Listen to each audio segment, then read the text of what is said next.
Olá pessoal, meu nome é Rodrigo e hoje nós vamos para a nossa sexta aula sobre estatística descritiva. Bom, temos aqui em branco os assuntos já estudados anteriormente.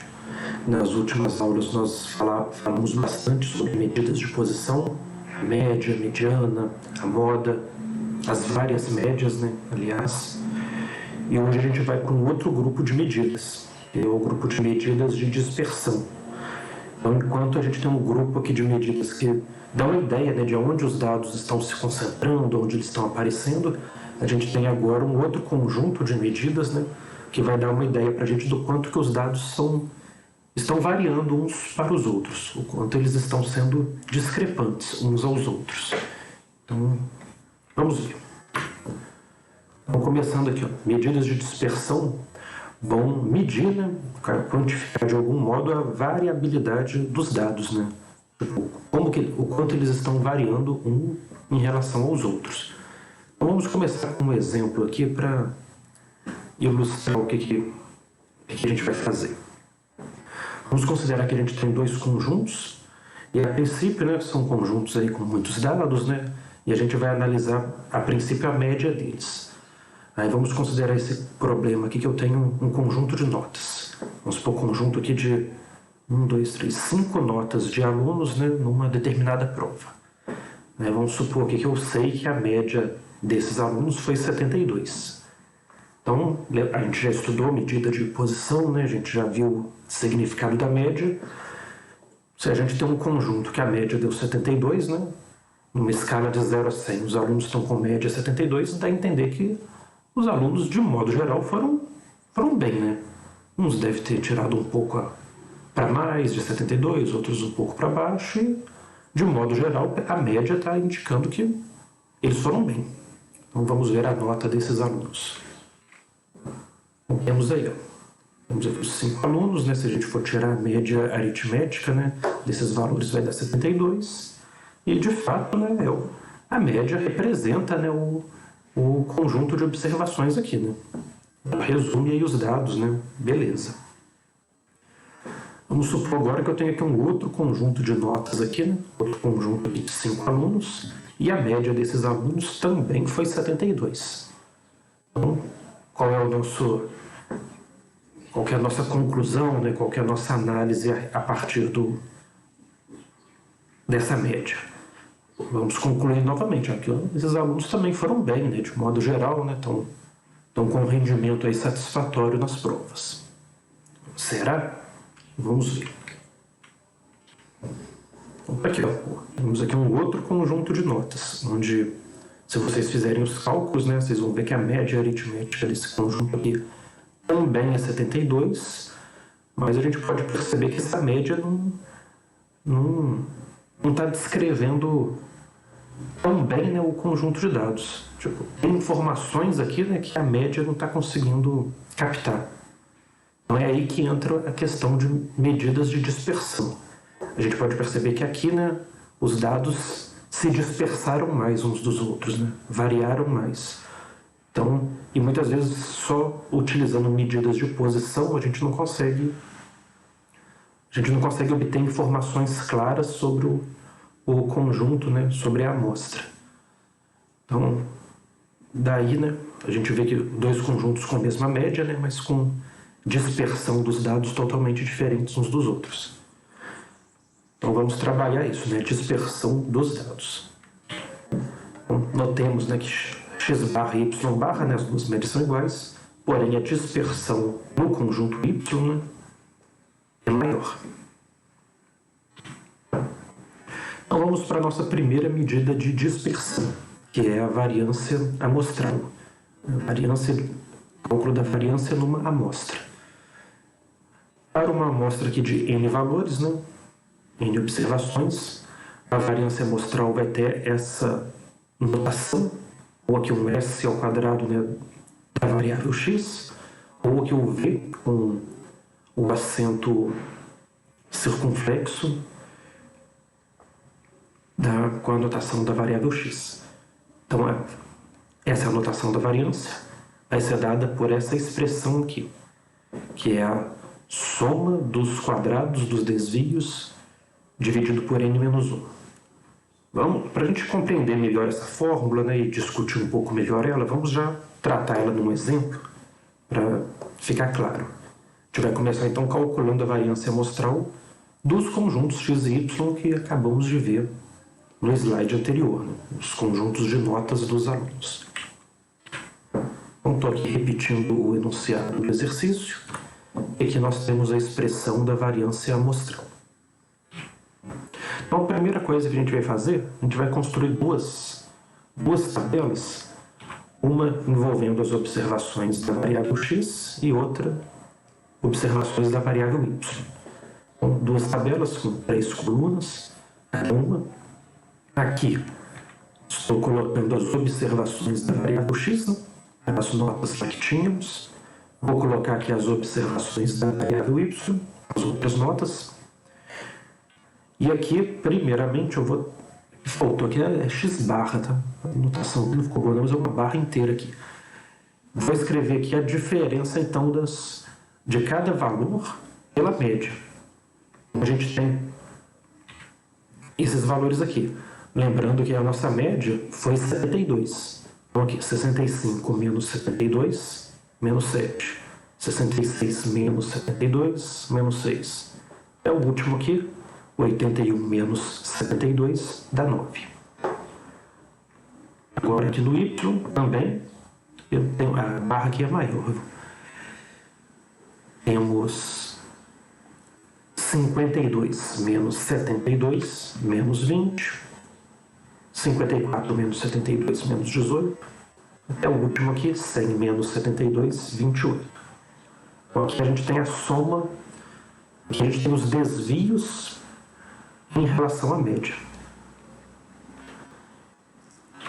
E agora, essa última coluna é simplesmente o quadrado desses valores que a gente está vendo na coluna anterior. Então, menos 7 ao quadrado, 49, menos 6 ao quadrado, 36, assim vai. E do lado de cá também, para o y, vamos fazer a mesma coisa. Vamos ver os quadrados, né, desses valores aqui. Aqui a gente tem os desvios em relação à média. Aqui a gente tem o quadrado dos desvios, né, em relação à média. Então vamos, com essas informações, a gente consegue obter rapidamente aqui as variâncias. Bom, temos aqui então, no numerador, esse numerador que a gente está vendo aqui, é a soma dos quadrados dos desvios. É essa soma aqui, ó, a soma desses valores aqui. Ó. Aqui a gente obteve cada um dos quadrados dos desvios, e a ideia então é a gente somar. Vamos somar e dividir pelo n menos 1.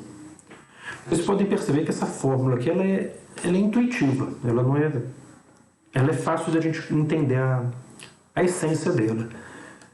Primeiro, né, o que a gente fez aqui? A gente obteve aqui as diferenças, né, em relação às médias.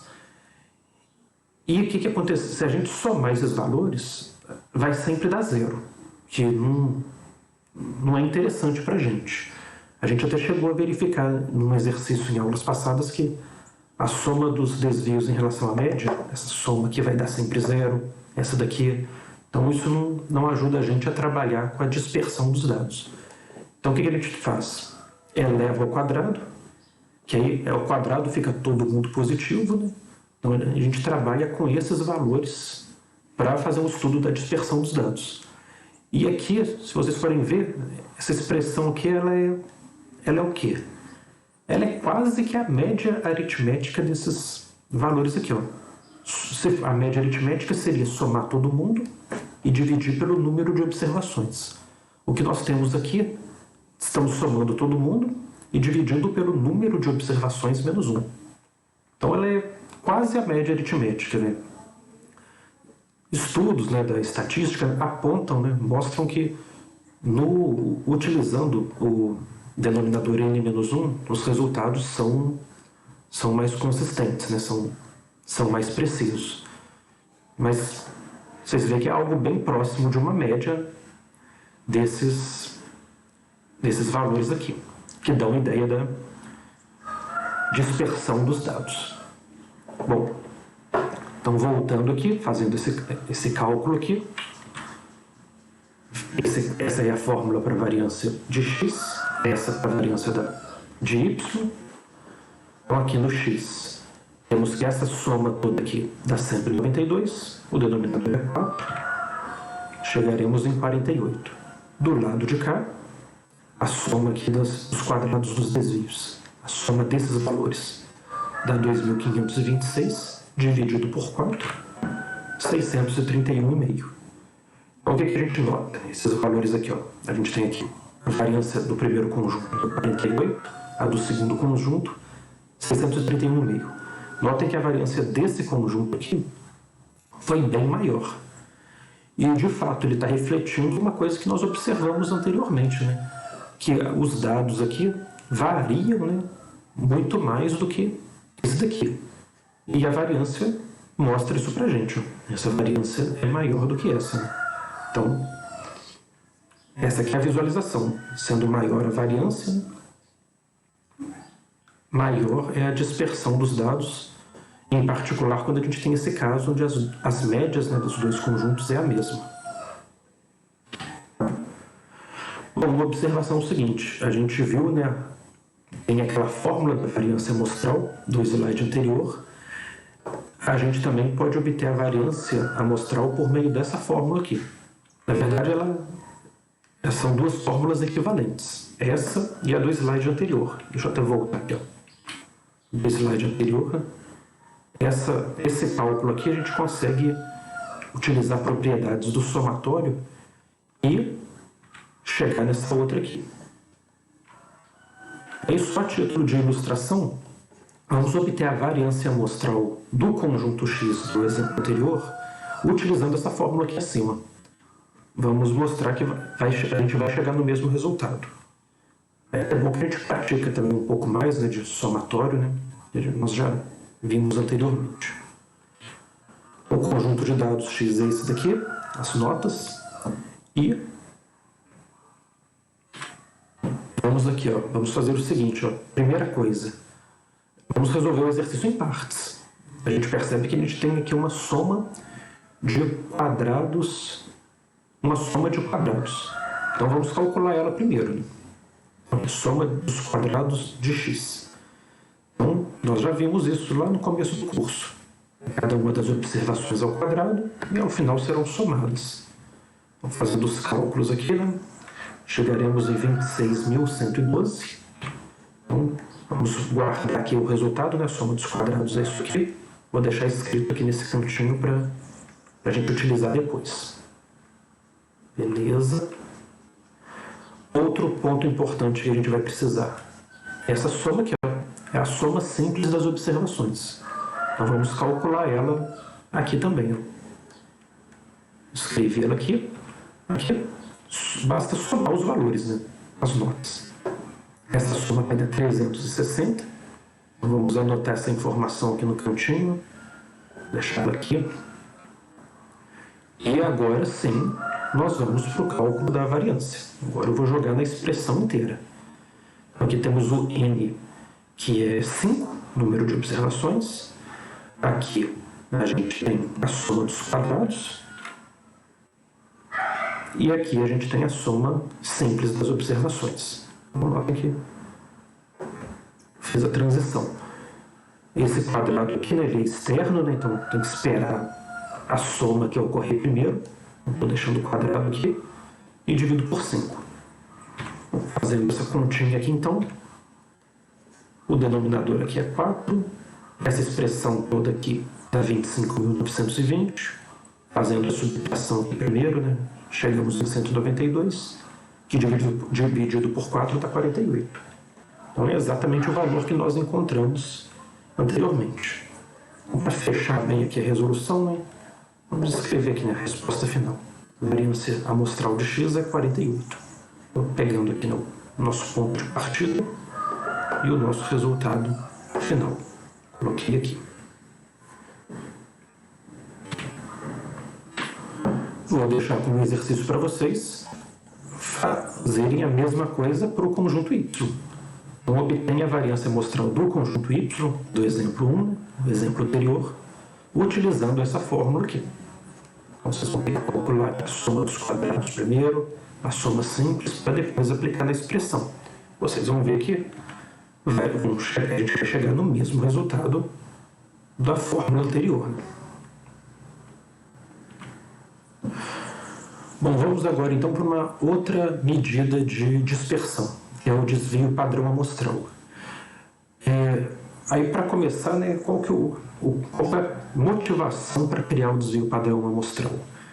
Foi que a variância, que acabamos de ver, ela tem um problema de que na fórmula a gente faz um cálculo de elevar ao quadrado. E quando a gente eleva ao quadrado, a unidade de medida dos dados acaba ficando ao quadrado também. E muitas vezes não tem um significado muito claro, né, muito prático. Por exemplo, se a gente está trabalhando com dados medidos em quilos, a variância, né, te dá um resultado em quilos ao quadrado. No exemplo que a gente estava trabalhando, que era notas de alunos. Notas de alunos, né, a unidade de medida, nem a unidade de medida, mas a notação que a gente usa é pontos, né? O aluno tirou 50 pontos, tirou 70 pontos na prova. Aí a variância seria pontos ao quadrado. Também fica estranho, né? Daí a ideia é a gente voltar para a unidade de medida original, né? Para ficar mais consistente, mais claro. E daí a gente vai desenvolver uma outra medida de dispersão, que vai ser o desvio padrão. E o desvio padrão nada mais é do que a raiz quadrada da variância. Se na variância as unidades de medida estão ao quadrado, se a gente extrai a raiz quadrada, a gente volta para a medida original. Então daí que vem o desvio padrão, né? Mas a raiz quadrada da variância. Como exemplo, vamos determinar então o desvio padrão dos dados, né, do exemplo 1. Vamos calcular aqui. Bom, então o desvio padrão do conjunto de dados x vai ser a raiz quadrada da variância. Aí já calculamos anteriormente que a variância é 48, raiz de 48, 6,93. Aí eu já estou trabalhando com arredondamento em 2 casas decimais, viu? Se a gente fizer o cálculo na calculadora, né, tem mais casas decimais depois. E um ponto importante para a gente frisar é o seguinte, né? A gente está trabalhando aqui no contexto do exercício para notas, né? Notas em provas é dado em pontos, né? Então, escrevendo aqui a nossa medida aqui, então 6,93 pontos. O desvio padrão do primeiro conjunto. E segundo conjunto, né? Desvio padrão de y é a raiz quadrada da variância. E a gente obteve o valor aqui também, anteriormente, que esse valor dá 631,5, o valor que está aqui dentro da raiz. Um ponto importante aqui, pessoal, é o seguinte: nunca escrevam aqui dentro da raiz o valor arredondado. Porque se a gente escreve o valor arredondado, na hora de aplicar a raiz quadrada, o valor final vai ter um erro maior ainda de arredondamento. Então a ideia é manter aqui sempre o valor exato. Às vezes, igual aqui o 631,5, aqui não foi arredondamento, aqui foi o valor exato. Então tudo bem, a gente pode, se a gente for fazer o cálculo na calculadora, a gente pode entrar com ele. Mas às vezes a gente não consegue escrever um número na forma decimal exata. Então, nem se for o caso, escrevam, quando for fazer o cálculo na calculadora, escrevam um número em forma de fração. Porque todo número, né, que antes de chegar na forma decimal, né, durante os cálculos, a gente tem ele na forma de fração. Que aí, na hora de aplicar a raiz quadrada, a gente chega no valor exato. Ok? Então, o desvio padrão do conjunto y, 25,13 pontos. Numa comparação aqui dos dois desvios, né? Esse daqui é maior, né? Indicando a maior variabilidade desse conjunto aqui. E uma observação, né, que eu comentei também, mas não foi tão claro, é a questão aqui da unidade de medida, né? A variância, que nós trabalhamos anteriormente, seria aqui pontos ao quadrado. Aí notem que é mais conveniente trabalhar aqui, né, a unidade de medidas original do que a unidade de medida elevado ao quadrado. Vamos agora, pessoal, ver como obter o cálculo da variância e do desvio padrão numa planilha eletrônica. Então vamos novamente aqui no LibreOffice trabalhar nele. Cliquei, vou aqui em planilha e vamos entrar com os dados que nós acabamos de trabalhar. Os dados das variáveis x e y. Então vamos escrever aqui.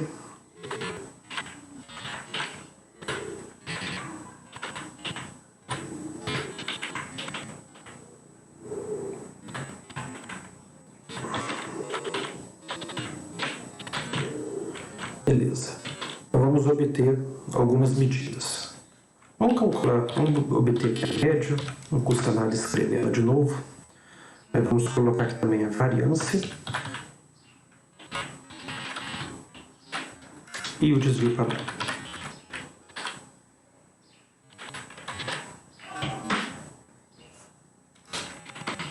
Alinhar à direita aqui, é mais bonito.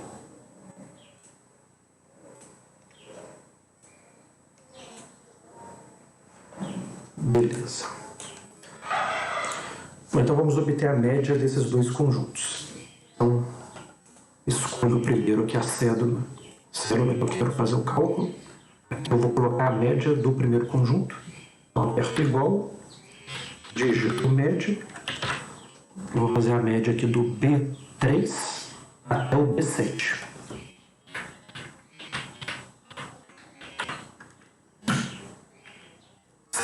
Igual a gente já esperava, né? A gente já fez esse cálculo anteriormente. E lembrando que o Excel a gente pode explorar essa ferramenta aqui, de arrastar uma fórmula. Eu vou fazer isso para já obter instantaneamente a média do conjunto ao lado. Bem, a gente viu que a média do conjunto ao lado também é 72, né? Tipo, se eu mudar aqui algum valor, a média dele aqui muda, né? Então vamos voltar aqui, 54. Agora vamos para a variância, então. Como que a gente calcula a variância? Igual, colocamos a palavra-chave var. Parênteses, variância aqui do 65, que é o B3, até o 81, que é o B7. B3 ao B7. Aí, 48. Então, nós encontramos também esse valor. Posso arrastar aqui. Posso arrastar ou posso digitar de novo, né? Arrasta. 631,5 era a variância aqui que nós já fizemos. E o desvio padrão? Tem a notação aqui. Desviped. Também do B3 até o B7. Vou arrastar aqui também. No caso os valores não foram exatos, né? Eu posso fazer um arredondamento aqui, né? Igual eu fiz lá nos slides. Vamos selecionar as duas células aqui. Eu vou querer trabalhar com arredondamento em duas casas decimais. Então aqui nessa região azul eu clico com o botão direito do mouse. Vou aqui em formatar células.